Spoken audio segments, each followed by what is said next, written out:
नमस्कार दोस्तों, हर्षित द्विवेदी एजुकेशन द्वारा बनाया मॉक क्वेश्चंस फॉर प्रीलिम्स 2021 में आपका स्वागत है। मेरा नाम है विनीत सागर। 8 मई 2021 का इंपॉर्टेंट क्वेश्चंस चेक करते हैं। Question number 1, recently global methane assessment was published, consider the following statements which are correct. Video post कीजिए और आंसर बताइए। आई होप आपने आंसर किया होगा। Now the answer is option E, all statements are wrong. देखिए दोस्तों, news आया था ग्लोबल मीथेन असेसमेंट पब्लिश किया है।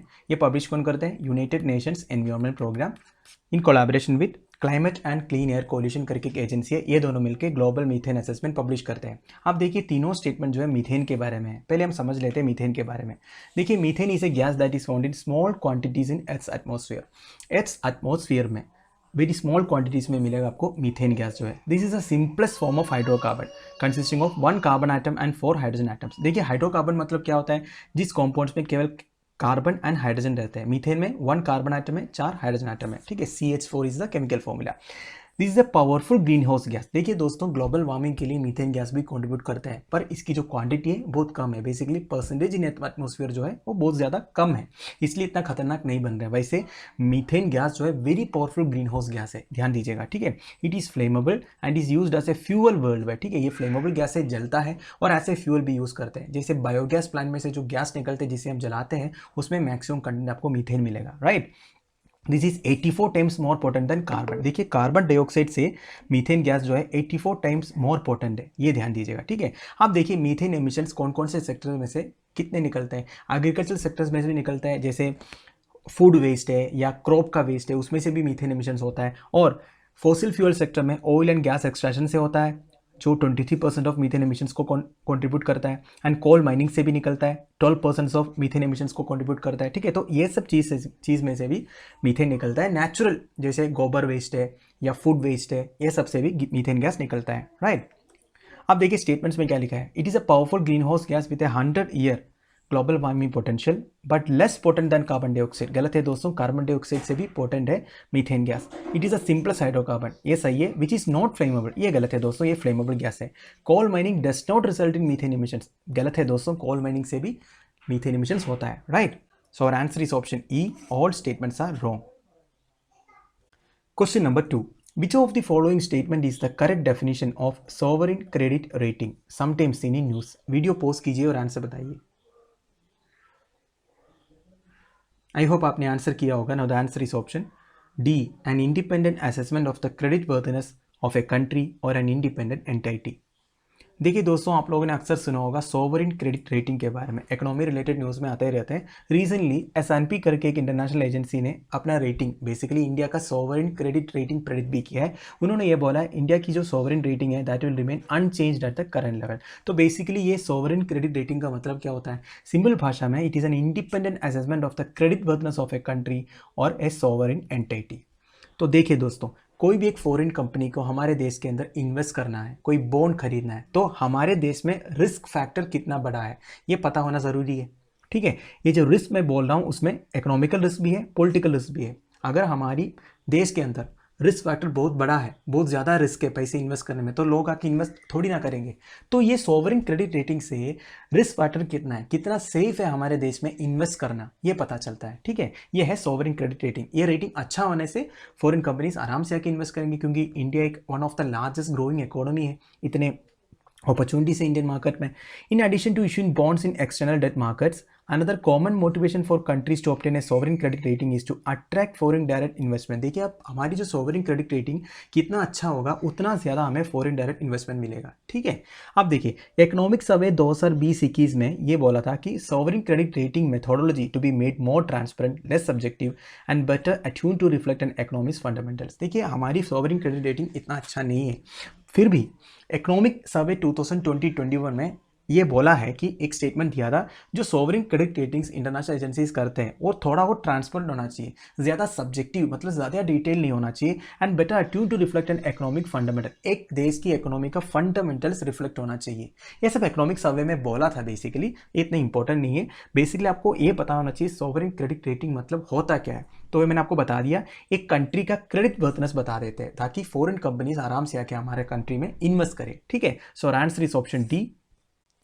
Question number 3, Recently, scientists have obtained new data about Venus by bouncing radio waves off the planet. Consider the following statements which are correct. Video post कीजिए और answer बताइए. I hope आपने answer किया होगा ना. The answer is option B, 2 only. Statement 1 and 3 गलत है. तो देखिए दोस्तों, वीनस प्लैनेट हमारा नेबर प्लैनेट है, उसके बारे में काफ़ी स्टडीज़ हुआ है, रिपोर्ट भी आया है, तो उसमें काफ़ी सारे पॉइंट्स हैं. तो 3 पॉइंट्स मैंने इधर लिखा है. अब देखिए, इसमें स्टेटमेंट 2 सही है, 1 and 3 गलत है. लेटेस्ट फाइंडिंग्स क्या क्या है पता करता है.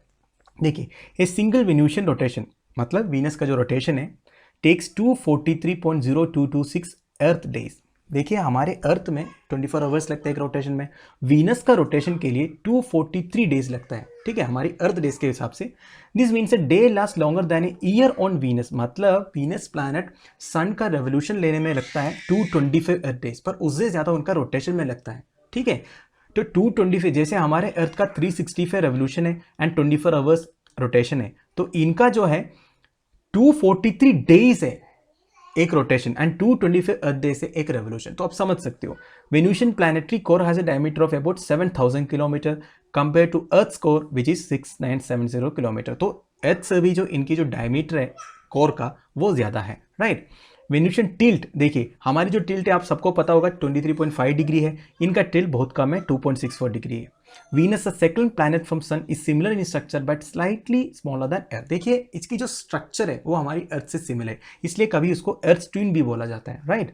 Venus is one of the just 2 planets that rotate from east to west. देखिए, सोलर सिस्टम में मैक्सिमम प्लैनेट्स जो है वेस्ट टू ईस्ट रोटेट करते हैं, पर वीनस एंड यूरेनस जो है ईस्ट टू वेस्ट रोटेट करता है. Venus has no moons and no rings. ठीक है, मून्स नहीं है, कोई रिंग्स नहीं है. अब देखिए स्टेटमेंट में क्या लिखा है. Venus is the only planet that rotate from west to east. गलत है दोस्तों, यूरेनस भी है. A single day last longer than a year on Venus, ये सही है. The Venusian tilt is larger than earth tilt, गलत है दोस्तों. तो answer is option B, 2 only. Question number 4, which of the following reports are published by Reserve Bank of India. Video post कीजिए और answer बताइए. आई होप आपने answer किया होगा ना. The answer is option D, 1, 2, 3, 4 and 5. 5 के 5 report reserve Bank of India he publish करते हैं. देखिए दोस्तों, रिजर्व बैंक ऑफ इंडिया का साइट में जाइए, उसमें पब्लिकेशंस करके एक टैब है, उसमें आपको पता चल जाएगा रिजर्व बैंक ऑफ इंडिया की तरफ से कितने पब्लिकेशंस होते हैं. देखिए, इसके बारे में ज़्यादा डिटेयली जानने की ज़रूरत नहीं है, फिर भी आपको ये मालूम होना चाहिए कि कौन कौन से रिपोर्ट्स, इसकी हेडिंग कम से कम जान के रखिए. देखिए, मेजर पब्लिकेशंस में इधर लिखा हूँ वैसे कंज्यूमर कॉन्फिडेंस सर्वे जो क्वार्टरली रिलीज करते हैं, inflation expectations of house holds, financial stability report, monetary policy report, report on foreign exchange reserves. और भी है handbook on statistics on Indian economy, quarterly statistics on deposits and credit of scheduled commercial banks in India, report on trend and progress of banking in India. ये दोनों repeat हुआ है, तो बाकी आप देख लीजिएगा.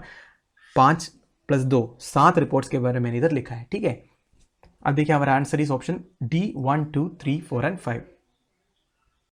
Question number 5, consider the following statements regarding Central Asian Flyway which are correct. Video post कीजिए और आंसर बताइए. आई होप आपने आंसर किया होगा ना. The answer is option D, 1, 2 and 3, तीनों स्टेटमेंट सही है. देखिए दोस्तों, सेंट्रल एशियन फ्लाईवे के बारे में प्रोटेक्टेड एरियाज इन न्यूज़ वाला सीरीज में काफ़ी बार मैंने आपको बताया. बेसिकली सेंट्रल एशियन फ्लाईवे से माइग्रेटरी बर्ड्स फ्लाई करके इंडिया की तरफ आता है. कहाँ से आता है? साइबेरिया से, जो रशिया का नॉर्थ मोस्ट पार्ट है, इधर से लेके इंडिया तक आता है. वैसे ये जो सेंट्रल एशियन फ्लाईवे है ये काफ़ी स्प्रेड है. देखिए, आप देख ही सकते हो ग्रीन कलर में आपको जो दिख रहा है, ये आर्टिक ओशन से स्टार्ट है, इंडियन ओशन के ब्रिटिश इंडियन ओशन टेरिटरी तक है. ब्रिटिश इंडियन ओशन टेरिटरी क्या है? देखिए दोस्तों, ये इंडियन सब कॉन्टिनेंट है, इसके काफ़ी नीचे इंडियन ओशन में इधर कहीं आपको ब्रिटिश इंडियन ओशन टेरिटरी मिलेगा. एक छोटा सा टेरिटरी है, आइलैंड है बेसिकली. ठीक है, मालदीव से भी नीचे, तो इधर तक साइबेरिया से लेके ये ब्रिटिश इंडियन ओशन टेरिटरी तक स्प्रेड है सेंट्रल एशियन फ्लाईवे. ठीक है, सेंट्रल एशिया के काफ़ी सारे कंट्रीज जो कवर होते हैं, आप देख ही सकते हो.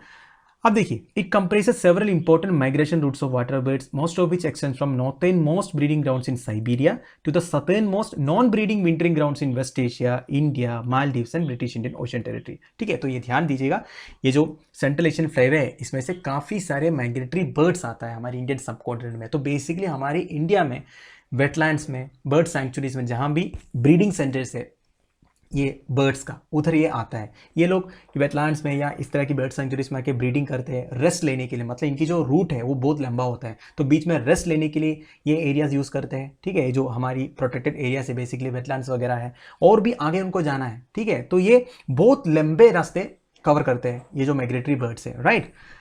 तो इनका एक फ्लाईवे बनाया हुआ है, यह है सेंट्रल एशियन फ्लाईवे। इस फ्लाईवे ये फॉलो करते हैं इसलिए इसको सेंट्रल एशियन फ्लाईवे बोलते हैं। वैसे और भी फ्लाईवेज है, देखिए इधर एक ईस्ट एशियन ऑस्ट्रेलियन फ्लाईवे है, वो भी आर्टिक ओशन से करीब ऑस्ट्रेलिया के नीचे तक आता है। और एक है देखिए वेस्ट पैसिफिक फ्लाईवे, वो सबसे राइट एक्सट्रीम में आता है, ये भी नॉर्थर्न मोस्ट पार्ट से सीधा देखिए ऑस्ट्रेलिया के नीचे से नीचे तक आता है, ठीक है। तो 3 बेसिक माइग्रेटरी फ्लाईवेज है माइग्रेटरी बर्ड्स के लिए, एक सेंट्रल एशियन फ्लाईवे, एक ईस्ट एशियन ऑस्ट्रेलियन फ्लाईवे और एक वेस्ट पैसिफिक फ्लाईवे, ध्यान दीजिएगा, ठीक है। तो सेंट्रल एशियन फ्लाईवे के बारे में 3 स्टेटमेंट्स, क्या क्या लिखा है देखिए। Covers a large continental area of Eurasia between the Arctic and Indian Oceans, बिल्कुल सही। It extends from north most breeding grounds in Siberia Russia to the British Indian Ocean Territory, very correct. Rann of Kutch and Marine National Park and wildlife sanctuary are the major sets of migratory water birds, ये भी सही है दोस्तों। देखिए गुजरात में Rann of Kutch and Marine National park, run of Kutch वैसे एक biosphere reserve भी है, उसी के आसपास एक marine National Park and wildlife sanctuary भी है। ये सब ये जो माइग्रेटरी वाटर बर्ड्स के लिए एक ब्रीडिंग ग्राउंड आप बोल सकते हो, एक मेजर एरिया भी बोल सकते हो या मेजर साइट बोल सकते हो सेंट्रल एशियन फ्लाईवे में Rann of Kutch and Marine National park. वैसे जो सेंट्रल एशियन फ्लाईवे है हमारे पूरे कंट्री कवर करते हैं, ठीक है। तो जितने भी बर्ड सैंक्चुरीज होगा, प्रोटेक्टेड एरियाज होगा, बेसिकली वेटलैंड्स जिसमें सबसे ज्यादा माइग्रेटरी बर्ड्स आते हैं, वो सब आप मेजर सेट्स बोल सकते हो, ठीक है। ये जो माइग्रेटरी बर्ड्स के लिए ये जितने भी एरिया उनको मिलेंगे इस रूट में, वहीं बैठ जाएगा खाना खाने के लिए, रेस्ट करने के लिए, ब्रीडिंग करने के लिए, right. So answer is option D 1, 2 and 3। तो दोस्तों हमारा डेली 5 मॉक क्वेश्चन इधर खत्म हो रहा है। कल एक क्वेश्चन पूछा था एक जापानीज अटैक के बारे में जो उन्होंने वर्ल्ड वार सेकंड के टाइम पे यूज करते थे। आंसर इज ऑप्शन ए कैमिगा से। काफी स्टूडेंट्स ने सही आंसर दिया था।